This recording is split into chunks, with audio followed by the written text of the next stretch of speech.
Right now, on the National Weather Desk, massive mudslides. Relentless rain sends mud, rocks, and debris tumbling down California hillsides.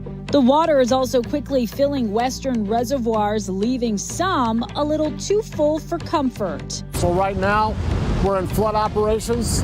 Dense fog leads to a pileup involving nearly 20 vehicles. Thank God to be alive. As we count down to April's solar eclipse, a look at how small New England communities are getting ready. We're really going to blow it out of the water that weekend. We have suggestions on the best ways to maintain your bird feeder and what current weather patterns are telling us about the upcoming hurricane season. From our nation's capital, this is the National Weather Desk.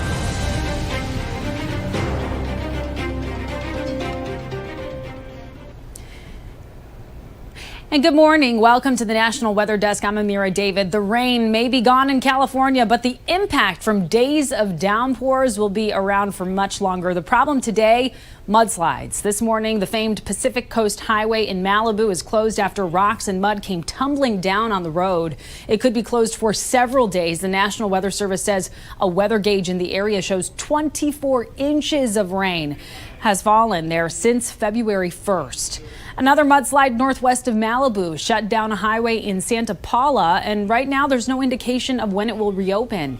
It's a challenge for cleanup crews. As they haul material away, more mud comes down the hillside and covers the highway. Once the cleanup is complete, crews have to stabilize the hillside before they can reopen it. There are no reports of injuries there, thankfully. The rain is also quickly filling California's reservoirs. Lake Shasta rose 6 feet in just a few days this week, pushing it up closer to the top. So now water is being released from the dam, but that could lead to flooding downstream. Mike Mangus explains why. You can feel the power of water at the base of the dam.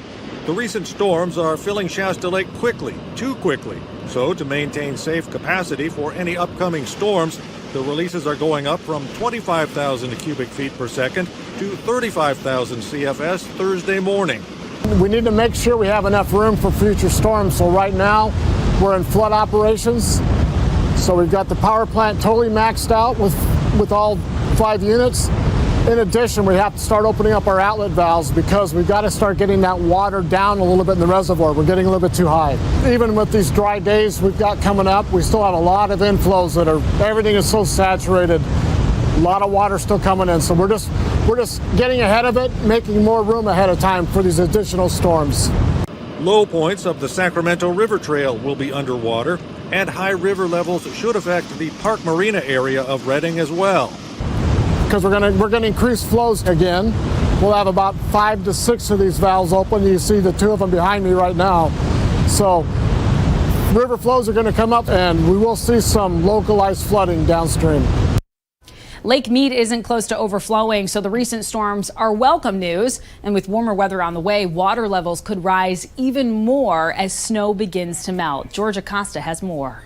With on and off rain across the valley for the last couple of weeks, some desert dwellers who've frequented Lake Mead for decades say they are glad to see rising water levels. We have seen the water go down tremendously, so every time we see it come up a foot or 5 feet or 10 feet, we are so thankful. As temperatures warm up, reports from the Bureau of Reclamation, the organization that oversees the Lower Colorado River operation, shows the water at Lake Mead is 28.5 feet higher than it was at this time last year.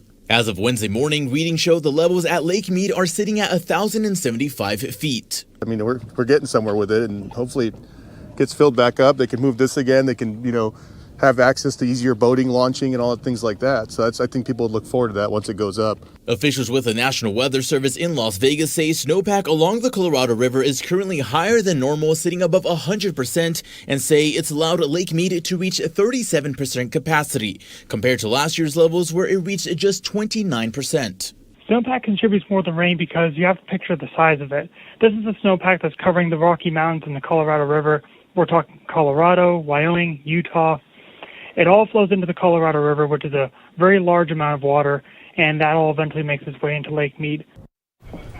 In Mississippi, the problem on Wednesday was dense fog. It led to a massive pileup involving nearly 24 cars. Brandy McGill is in Jones County with the details. It's a scene no one ever wants to encounter.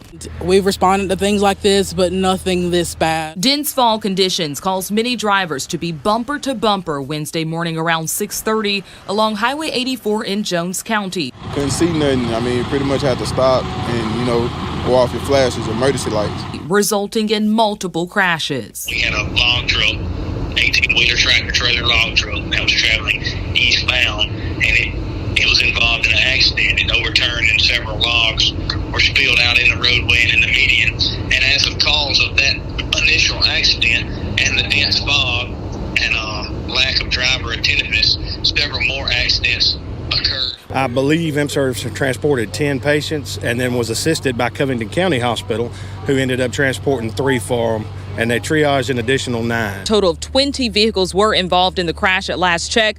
Of those, 17 passenger vehicles, 2 18-wheeler log trucks, and 1 other 18-wheeler carrying a load. Glad, thank God, to be alive.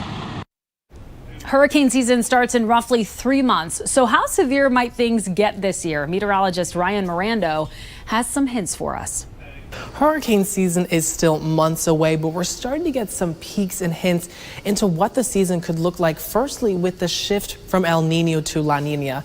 This is the El Nino forecast over the next several months. Breaking it down, FMA, that's February, March, April.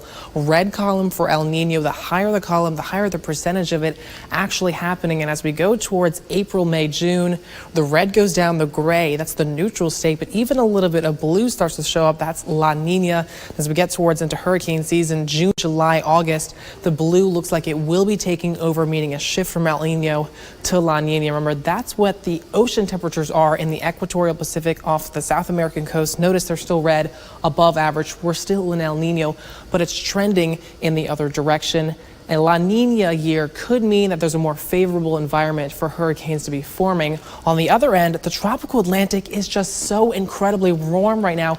It's record-breakingly warm. This black line is the daily sea surface temperature in the North Atlantic. This year, it has been above every other recorded history so far.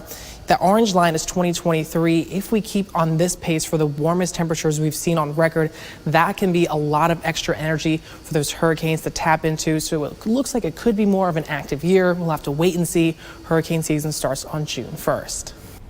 Weather's been on the mild side in New York's Finger Lakes region. It means snowmaking machines have been in overdrive at some area ski resorts. And Natalie Calzatoni has more from Bristol Mountain, which is roughly 40 miles from Rochester. I mean, a hero snow, blue sky, it's awesome. You just lay tracks.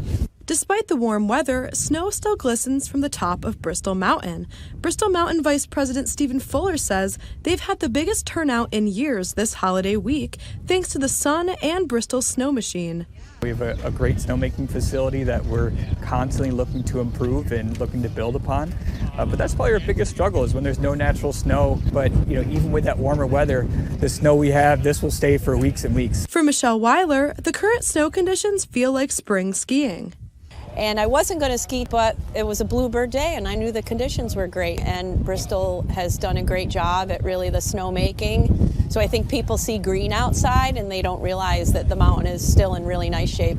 People today say even though skiing and snowboarding are cold weather activities, the warm weather can have advantages. As a snowboarder, I kind of like the soft snow. It's a little easier to push it around, and when you take a digger, it doesn't hurt quite so bad either. It's nice just to ski in a shell. I mean, right?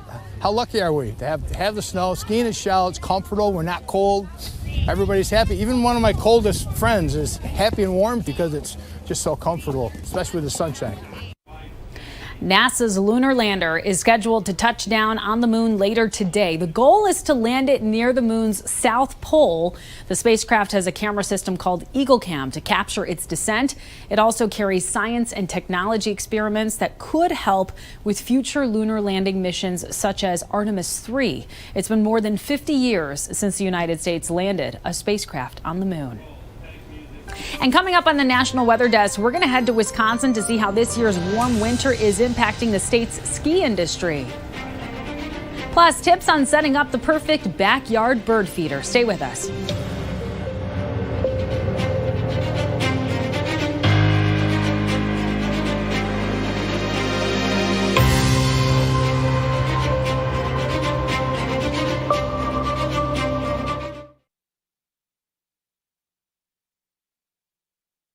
I'm meteorologist Charlie Lopresti with a look at the Northeast. Most areas in the Northeast will top out in the 40s, some areas in the 30s during the afternoon under a partly sunny sky.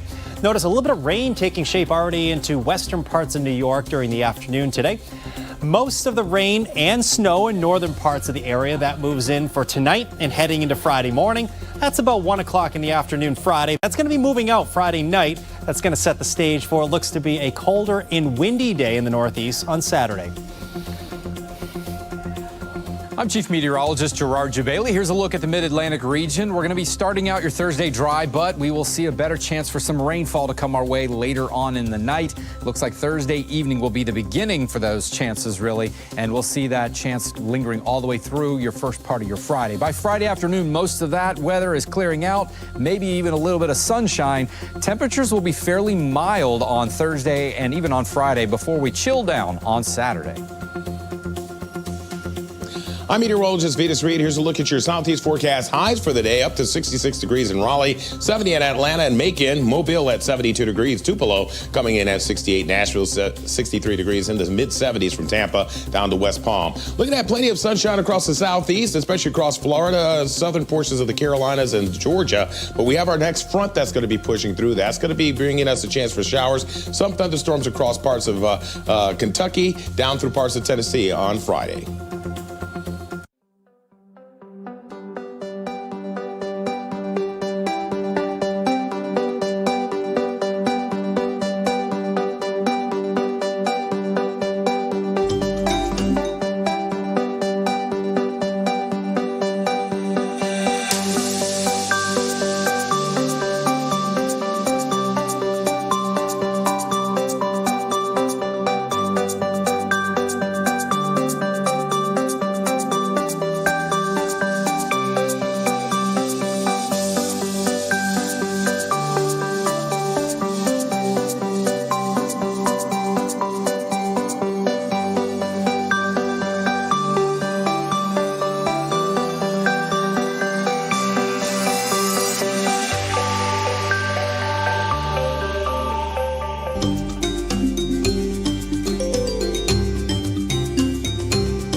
New episode of our podcast Off the Radar dropped this week. In honor of Black History Month, meteorologist Emily Gracie spoke with the daughter of June Bacon Percy.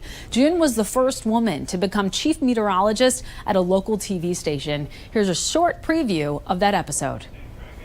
Well, it's just a week before spring hits by the calendar.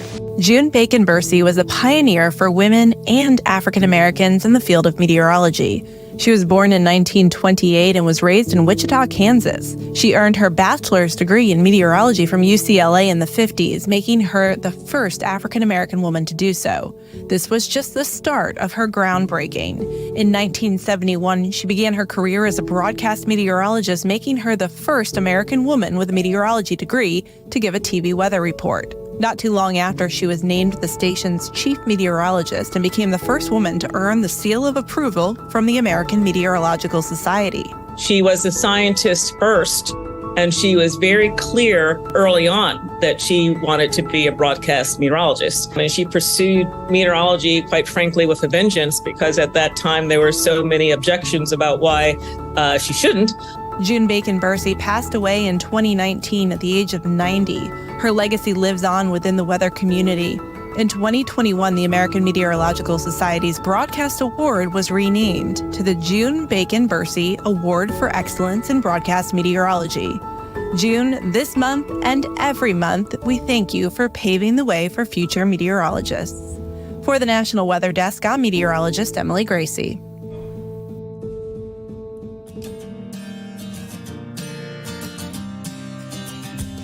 Country Today. We begin with a look at downtown Austin, Texas, where things are off to a cloudy start, but will become mostly sunny by this afternoon. Highs today expected to reach 85 degrees. And now let's head to Dayton, Ohio, where morning thunderstorms will give way to rain this afternoon. Highs today in Dayton expected to get up to the mid-50s. Heading north to Michigan and a look at the Mackinac Bridge connecting the state's upper and lower peninsulas. Areas of patchy fog this morning will clear out, but skies will remain cloudy most of the day. The high today in Mackinac, 37 degrees. And finally, Myrtle Beach, South Carolina, where skies are expected to be mostly sunny with temperatures in the low 60s. A warm Wisconsin winter has led to an unwelcome cool down for businesses that rely on the cold and snow to make money. Emily Matesic spoke to local business owners to find out how they are weathering the situation. There's snow on the slopes at Paul Bunyan Ski Hill in Lakewood in Oconto County now, but owner TJ Kirscher had to work for every inch, making most of it with machines. The first half of the season has been a real struggle. We were not able to open during the Christmas holidays. We didn't get the season open until like the first or second week of January. The lack of snow and cold weather not only postponed the opening of the season here, but with very little natural snow in the area, there were very few extra visitors to his bar and restaurant on site. Yeah, it's a little bit of a struggle. We lost 1/3 of our season, and then plus you couple the fact that the snowmobile trails were not open. So we lost that income, that revenue as well. While things have picked up a bit at Paul Bunyan, just south in Mountain at Spur of the Moment Ranch, cabins sat vacant the entire month of January, and there have only been a few reservations in February. It's pretty hard when the cabins aren't full. In the summertime, spring, summer, and fall, we're full. So we plan for a slower winter, but not this slow.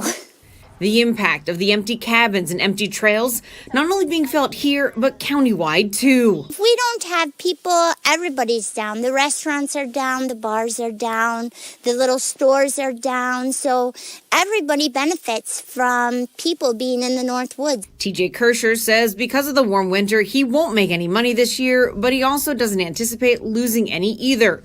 So he doesn't plan to apply for any assistance.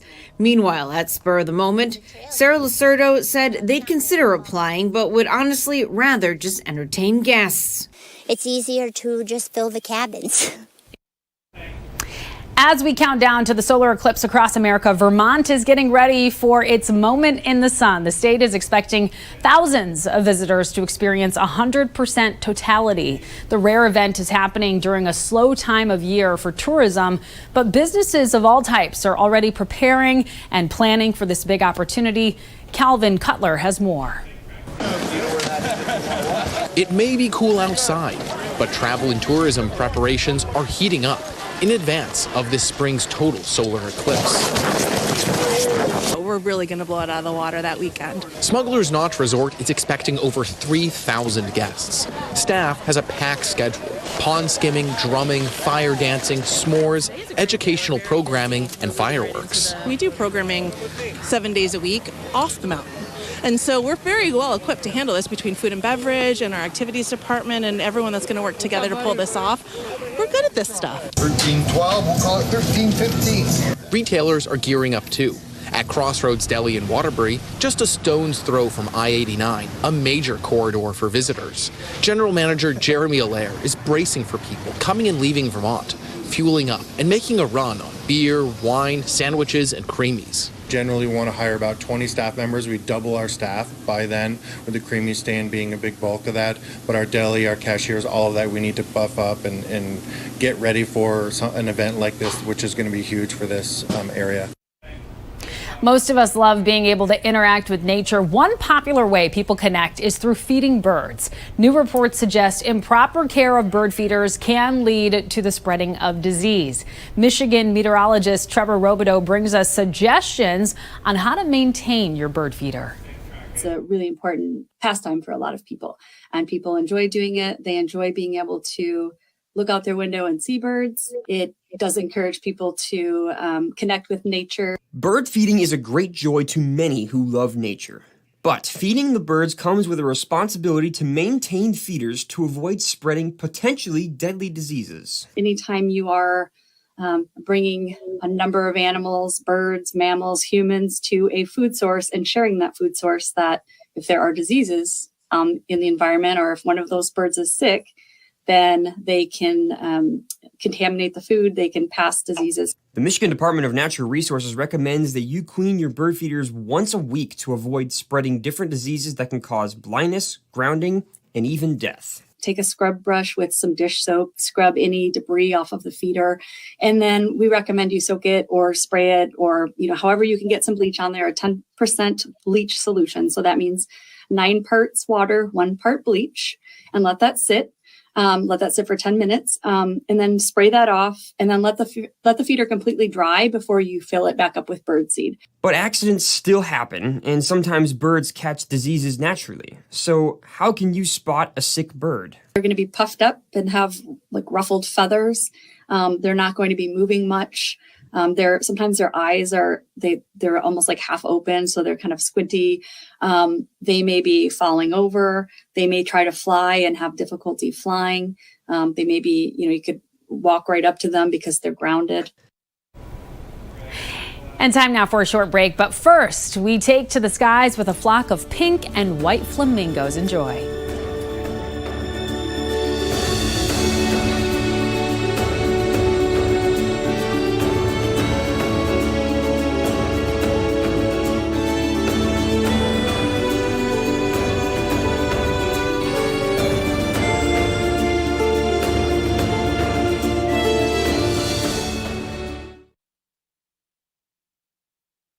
Well, a very good Thursday morning, everyone. I'm meteorologist Andrew Buck-Michael. Sunshine across the plains today, but it's going to be wet across the Ohio Valley with showers and even a few rumbles of thunder as we continue on into the day tomorrow. Most of us are pretty quiet. There might be a couple of stray showers, but for the most part, most of the Midwest is dry on Friday. And then Saturday, maybe a little bit of snow potentially there down by the tri-state area with Ohio, Indiana, Kentucky, but otherwise, most of us dry. Good Thursday morning to you. Meteorologist Chris Suchan. Look at our forecast today across the region. Starting off with some cloudiness from San Antonio right up into Little Rock, and a sprinkler shower through the day in Arkansas as the system moves by. Otherwise, really a nice afternoon to look forward to. A little windy at times up in Oklahoma City. And then here comes your Friday forecast. Lots of sunshine to be had and outdoor plans. Highs will be in the 60s and the 70s. And that's also with lower humidity across the region. Well, hi there, everybody, and a happy Thursday morning to you. I'm meteorologist Shannon O'Donnell. 50s and 60s along the I-5 corridor, including a good-looking 67 today out of Southern California and San Diego. Jackson Hole, Yellowstone back into the mid-30s, and we're in the 60s today out of Las Vegas. Higher pressure building in temporarily, so that's very much our next weather maker here over Nevada and Salt Lake City. But a big disturbance again curling toward the west coast as we slide into Friday. And that's the scene from here.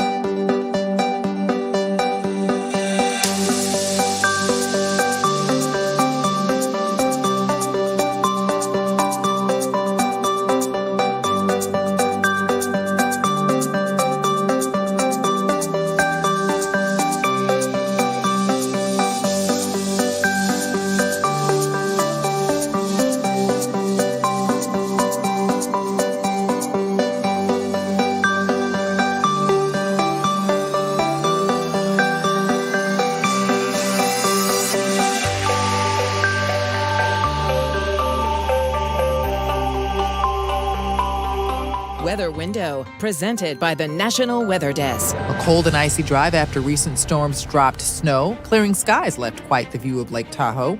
When it's cold, nothing like a hot tub dip to warm things up, which Bruno the dog seems to enjoy.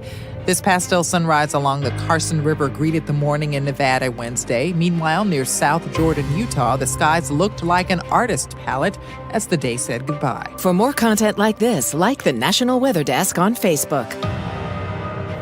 Have you heard of graupel? It's a type of winter precipitation, and you've probably seen it before. Meteorologist Emily Santum explains exactly what it is. Graupel is a type of smaller hail that disintegrates in your hand when handled. Let's say let's take a second and go through the process in which it forms. Now, graupel first forms as snow crystals. Snow then falls through a layer of super cooled water droplets that don't freeze when temperatures are below freezing levels. There, the droplets freeze or rime onto the snow crystals. Now, the size of a graupel depends on how intense the riming process is. They can grow large, but no larger than 0.2 inches. Graupel is referred to as snow pellets and is soft, unlike hail, which is much larger than graupel, harder, and can cause great damage.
Thank you so much for joining us. Tomorrow on the National Weather Desk, we're going to look at how AI technology is helping scientists better understand the different ways the sun can impact life on Earth. I'm Amira David. Make it a great Thursday, and we will see you right back here tomorrow.